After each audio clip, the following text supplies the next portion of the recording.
Vraiment, ça fait peur, parce qu'on était beaucoup. Ils n'ont pas assez d'essence sur le bateau, ils sont pas de gilet de sauvetage, c'est une mort certain. Si les Libyens nous attrapent, c'était fini pour nous. Ce qui est révoltant, c'est de voir que c'est de plus en plus difficile de juste essayer de sauver des vies.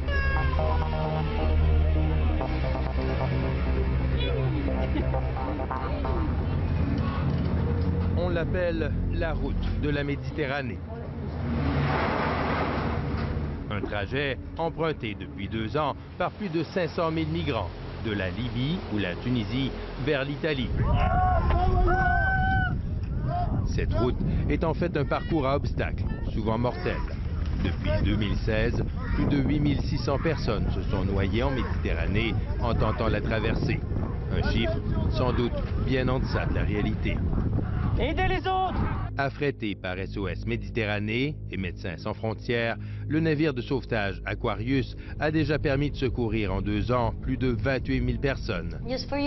À son bord, des gens de toutes nationalités, de tous horizons, choqués par le drame qui se joue chaque jour en Méditerranée.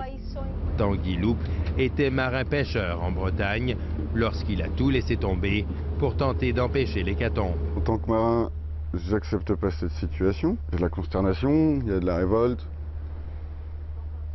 Et puis il y a la conviction qu'il y a la nécessité d'agir. Nick Romagnuc, lui, était auparavant plongeur professionnel et maître nageur. Il coordonne aujourd'hui les activités de recherche et de sauvetage à bord de l'Aquarius. Un travail fastidieux et stressant, un peu comme chercher une aiguille dans une botte de foin.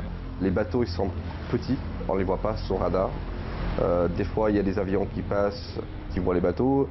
Des fois, c'est un peu hasard. Donc nous, on fait une patrouille entre Est et Ouest, on continue, avec les gens qui scrutent l'horizon pour trouver ce bateau, parce que si on ne le trouve pas, c'est sûr que les gens ils vont mourir.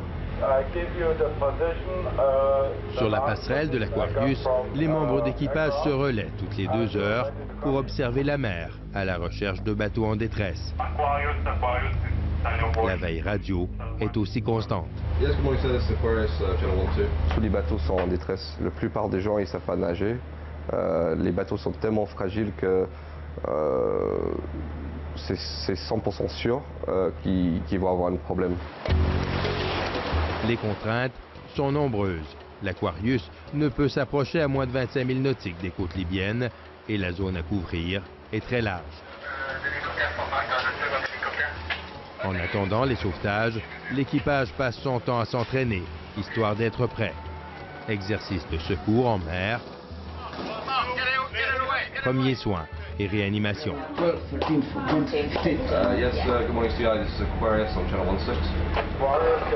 Après une semaine en mer, la persévérance